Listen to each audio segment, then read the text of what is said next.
Alhamdulillahirabbil alamin. Alhamdulillahilladzi hadana lihada wa ma kunna linahtadiya laula an hadanallah. Asyhadu an la ilaha illallah wahdahu la syarikalah wa asyhadu anna Muhammadan abduhu wa rasuluhu la nabiyya ba'dah. Allahumma salli wa sallim wa barik ala sayyidina wa habibina wa azimina Muhammad wa ala alihi wa sahbihi wa man tabi'ahu ila yaumil qiyamah. Rabbi syrah li sadri wa yassir li amri wahlul 'uqdatan min lisani yafqahu qawli. Qala Allah ta'ala fil Qur'anil Karim, a'udzu billahi minasy syaithanir rajim. Bismillahirrahmanirrahim. Wa kullan naqussu 'alaika min anba'ir rusuli ma nuthabbitu bihi fu'adak wa ja'aka fi hadhil haqqu wa maw'izatun wa dhikra lil mu'minin. Dan semua kisah-kisah Rasul kami ceritakan kepada engkau Muhammad, agar dengan kisah itu kami teguhkan hatimu, dan di dalamnya telah diberikan kepada engkau kebenaran, nasihat, dan juga ada peringatan bagi orang-orang yang beriman. Bismillahirrahmanirrahim. Nahnu naqussu 'alaika ahsanal qasasi bima awhayna ilaika hadzal Qur'an wa in kunta min qablihi laminal ghafilin. Kami menceritakan kepada engkau Muhammad kisah yang paling baik dengan mewahyukan Al-Quran ini kepadamu. Dan sesungguhnya sebelum itu engkau termasuk orang-orang yang tidak mengetahui. Shadaqallahul azim. Teman-teman sekalian, alhamdulillah kita bisa kembali bertemu dan bermajelis dalam halaqah ilmu setiap Rabu malam ini. Dan di akhir tahun ini kita memulai satu halaqah baru dalam kajian sharing Rabu malam, yaitu halaqah Darsus Sirah atau mempelajari sirah nabawiyah. Kita coba untuk mendalami kisah-kisah atau cerita dan sejarah dari kehidupan orang yang paling mulia, yang paling agung, yang rasa-rasanya gak ada yang lebih pantas untuk kita pelajari kehidupannya dan kita kenal sosoknya daripada Muhammad Rasulullah SAW. Sampai targetnya apa? Sampai kita bisa mengenal Nabi lebih daripada kita mengenal keluarga kita. Itu baru kita disebut dengan orang yang mencintai Nabi. Jadi kalau kita bilang mencintai Nabi tapi kita gak terlalu kenal Nabi, cuman tahu namanya dan tahu sepenggal dua penggal kisah yang gak terlalu jelas tentang beliau, kayaknya ucapan kita itu belum terbukti. Karena orang yang mengenal seseorang baru disebut mengenal kalau dia tahu betul tentang cerita orang itu. Misalnya kita mengatakan saya kenal fulan, saya sahabatnya fulan, apalagi sampai mengatakan saya mencintai fulan. Kita nggak mungkin mengatakan itu kalau kita nggak kenal orangnya. Kalau sampai kita mengklaim mengenal Nabi tapi kita nggak tahu apa-apa tentang Nabi kecuali secuil kisah, berarti jangan-jangan kita belum jujur. Nah, harusnya seperti apa kita mengenal Nabi? Kalau seandainya kita mau melihatnya dari angle yang benar, harusnya kita mengenal Nabi lebih daripada kita mengenal keluarga kita. Karena ketika Umar bin Khattab datang kepada Nabi dan mengatakan, "Ya Rasulullah, aku mencintaimu lebih daripada apapun selain diriku," maka Nabi mengatakan, "Belum cukup wahai Umar." Lalu Umar meralatnya mengatakan, "Aku mencintaimu lebih daripada diriku sendiri." Maka kata Nabi, "Al-an ya Umar, sekarang baru cukup wahai Umar."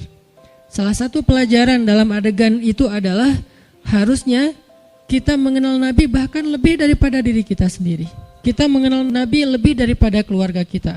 Seperti apa kita mengenal ibu kita, ayah kita, pasangan kita buat yang udah punya pasangan, atau anak-anak kita. Maka kita belajar mengenal Rasulullah SAW lebih daripada mereka semua. Seorang ibu tahu betul karakter anaknya. Seorang ayah tahu betul tentang kebutuhan anak-anaknya. Seorang suami atau istri tahu betul tentang sifat pasangannya. Anak tahu betul apa yang baik untuk orang tuanya, apa yang menyenangkan hati orang tuanya, dan seterusnya. Maka harusnya kita lebih tahu betul tentang Nabi daripada keluarga kita. Ini salah satu goalsnya, sampai kita bisa mengenal Nabi lebih daripada keluarga kita sendiri. Dan ini bukan hanya buat teman-teman di sini, tapi juga buat saya pribadi.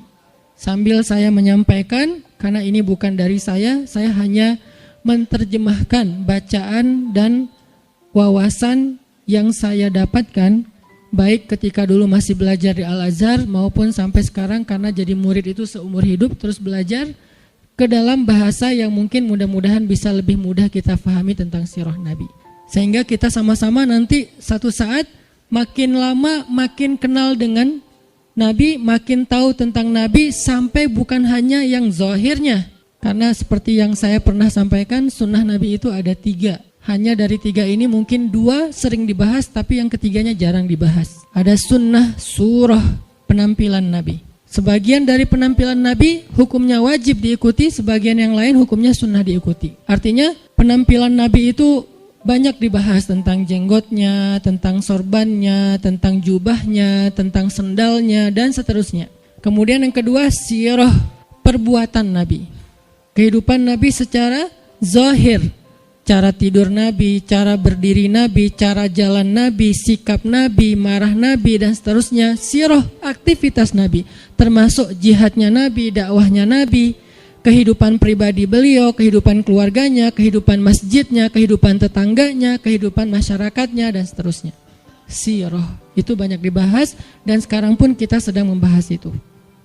Tapi ada satu hal yang jarang dibahas, sarirahnya Nabi. Jadi ada surah, ada sirah, ada sarirah, perasaan Nabi. Apa yang membuat Nabi bahagia, apa yang membuat Nabi sedih, apa yang membuat Nabi berkenan, apa yang membuat Nabi gak suka, apa yang membuat Nabi sakit hati, apa yang membuat Nabi berkesan di dalam hatinya, gimana Nabi memaafkan kesalahan orang lain, apa yang membuat Nabi malu, apa yang membuat Nabi marah. Semua itu masuk dalam kategori sarirah. Gimana Nabi orangnya sangat menjaga perasaan, sehingga paling gak suka menyinggung orang lain atau memberatkan orang lain, membebankan orang lain. Itu namanya sarirah.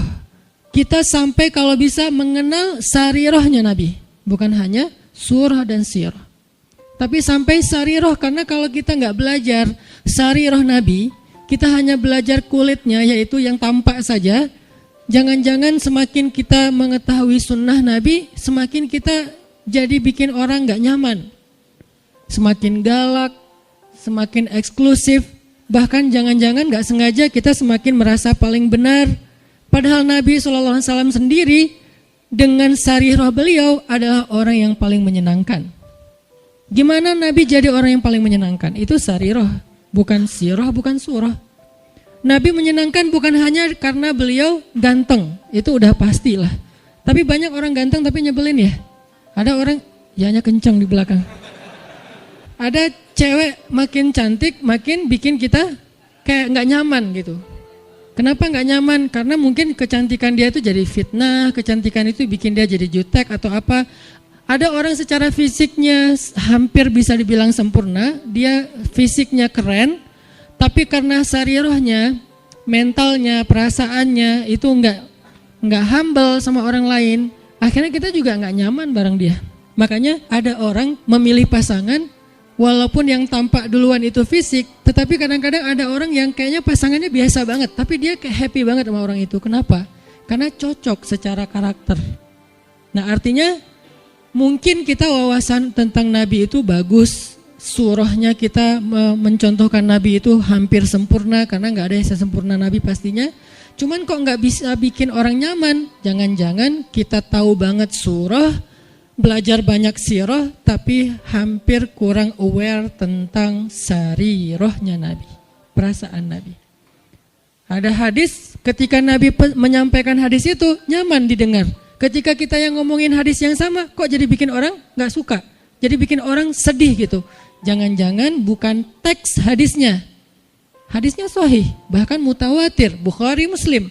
Tapi hadis yang sahih itu ketika Nabi yang menyampaikan, orang nyaman. Ketika kita yang menyampaikan, orang malah sedih. Berarti ada sarirah yang kelewat, yang miss, yang kita nggak mempackaging, membungkus teks tadi ketika kita menyampaikan kepada orang lain. Nah, kita pengen belajar kehidupan Nabi itu bukan hanya yang tampak, tetapi kita pengen mendalami dari sisi-sisi sarirahnya. Nanti yang akan teman-teman dengarkan dari kajian sirah ini, mungkin hal-hal yang teman-teman udah pernah dengar dari yang lain. Karena kajian sirah itu banyak ustadz-ustadz yang menyampaikan. Apalagi kalau teman-teman ngerti bahasa Arab, buka di YouTube dicarinya pakai bahasa Arab, itu akan lebih dahsyat lagi. Cuman kenapa kok tetap perlu mendengar? Mungkin kalau pelajarannya sama, refresh, recharging iman. Kalau enggak, maka pasti ada angle yang berbeda. Objeknya sama, kejadiannya sama, peristiwanya sama, tapi ibrahnya berbeda. Kenapa ibrahnya berbeda? Karena interpretasi dan sudut pandang berbeda. Kok bisa kayak gitu? Karena semua tentang Nabi itu adalah mutiara. Dilihat dari mana aja bercahaya. Ada yang cahayanya dari sebelah sini. Wah, saya lihat dari sini ada ibrah, pelajaran penting, petunjuk hidup. Kata yang lain, dari sebelah sini juga ada petunjuk, banyak. Jadi nggak bisa kita hanya menyimpulkan kehidupan Nabi dari satu sudut pandang. Saking sempurnanya kehidupan beliau. Nggak ada syubhatnya. Kalau ada yang nggak kita ngerti, bukan syubhat. Syubhat itu apa? Hal-hal yang meragukan, yang nggak penting, yang sia-sia itu nggak ada dalam kehidupan beliau. Dari sejak beliau dalam kandungan, bukan hanya dari sejak dapat wahyu, dari sejak dalam kandungan itu udah jadi ibrah, pelajaran yang luar biasa tentang sosok beliau. Makanya saya pikir udah waktunya kita untuk nambah menu dalam kajian Rabu malam kita yang udah berjalan lebih dari 5 tahun. Sebetulnya kajian Rabu malam ini udah berjalan lebih dari 10 tahun teman-teman. Karena sebelum ada Pemuda Hijrah, Rabu malam udah ada kajian saya di Masjid Al-Latif. Cuman dulu kajiannya yang hadir paling 15 orang, 20 orang. Kalau Persib lagi main libur ya.